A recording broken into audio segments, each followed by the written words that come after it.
আসসালামু আলাইকুম, আশা করি সবাই ভালো আছেন। আজকে বানাচ্ছি চিকেন পিৎজা। বাড়িতেই হোমমেড আমি পিৎজা বানাচ্ছি, সেটাই শেয়ার করব তোমাদের কাছে। এই প্রথম আমি বাড়িতে পিৎজা বানাচ্ছি, আর পিৎজা সবকিছু আমি বাড়িতে বানিয়ে নিয়েছি, যেমন মোজারেলা চিজ আর পিৎজা সস। মোজারেলা চিজ আর পিৎজা সসের ভিডিও আমার চ্যানেলে দেওয়া আছে, আমি ভিডিও লিংক নিচে দিয়ে দিচ্ছি, চাইলে দেখে নিতে পারেন। যাই হোক, এবার পিৎজার ডো বানানোর জন্য একটি বাটিতে আমি কুসুম গরম পানি, ইস্ট, কিছুটা চিনি দিয়ে চামচের সাহায্যে সবকিছু মিশিয়ে 30 মিনিট ঢেকে রেস্টে রেখে দেব। 30 মিনিট পরে এবার একটি ডো তৈরি করে নিচ্ছি। তার জন্য প্রথমে একটি বাটিতে 2.5 কাপ ময়দা নিয়েছি, সাথে দিয়ে দিচ্ছি পরিমাণ মতো লবণ, ইস্ট ভেজানো পানি আর কুসুম গরম পানি দিয়ে একটু একটু করে মেখে ডো তৈরি করে নিয়েছি। ময়দার ডোটা একটু নরম রাখতে হবে, শক্ত হলে কিন্তু ভালো হবে না পিৎজা। এই তো ময়দার ডো তৈরি করে নেওয়া হয়েছে। এবার কিছুটা উপরে তেল ব্রাশ করে ঢেকে রেখে দিচ্ছি 1 ঘন্টা। এবার আমি পিৎজার জন্য চিকেন তৈরি করে নিচ্ছি। প্রথমে চিকেনটা আমি কড়াইতে গরম তেলে দিয়ে দিচ্ছি, তারপর দিয়ে দিচ্ছি আদা রসুন বাটা। চিকেনটা কিন্তু আমি আগের থেকে ছোট ছোট পিস করে কেটে নিয়েছিলাম।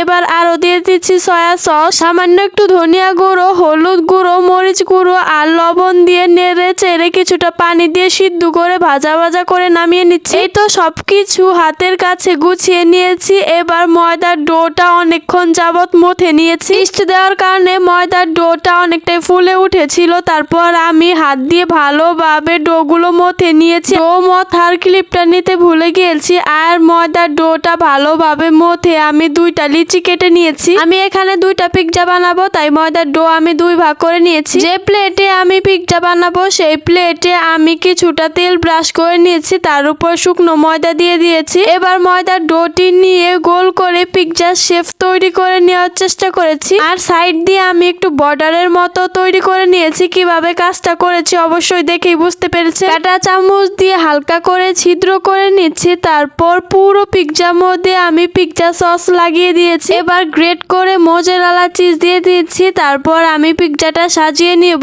আর আজকে খুবই অল্প টপিক্স দিয়ে আমি পিৎজাটা তৈরি করছি। চিজ দেওয়ার পর এবার ভেজে রাখা চিকেন দিয়ে দেব আর 2টা কাঁচা মরিচ দিয়েছি। তারপর কেটে রাখা পেঁয়াজ আর টমেটো দিয়ে দিচ্ছি। এই সামান্য টপিক্স দিয়ে আজকে পিৎজাটা তৈরি করব।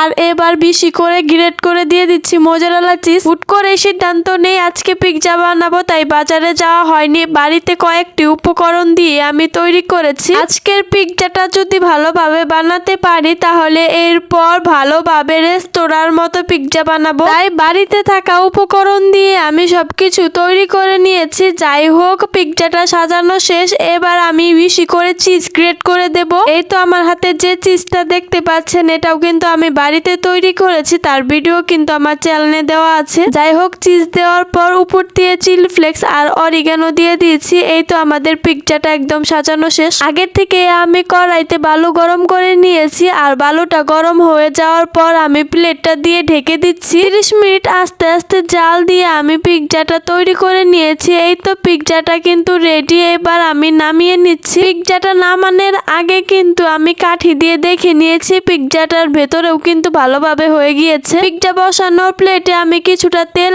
আর কিছুটা ময়দা দিয়েছিলাম, যার কারণে পিৎজাটা সুন্দরভাবে উঠে এসেছে। এই তো একই প্রসেসে কিন্তু আমি আরেকটা পিৎজা তৈরি করে নিয়েছি। তারপর কিছুটা ছবি আর ভিডিও করে আরেকটি পিৎজা আমি চুলায় বসিয়ে দিয়ে এসেছি। আর এই পিৎজাটা তৈরি হয়ে গিয়েছে, তাই এটা ঘরে নিয়ে এসেছি। সবাই মিলে কেটে এবার খেয়ে নেব। আর সত্যি কথা বলতে আলহামদুলিল্লাহ রেস্টুরেন্টের মতোই খেতে টেস্ট হয়েছিল পিৎজাগুলো। পিৎজা 2টা দেখতে হয়তো তেমন একটা সুন্দর হয়নি, কিন্তু খেতে মজা হয়েছিল। আপনারা অবশ্যই বাড়িতে এভাবে বানিয়ে খেয়ে দেখবেন। আর আজকের ভিডিওটি এ পর্যন্তই। সবাই ভালো থাকবেন। আল্লাহ হাফেজ।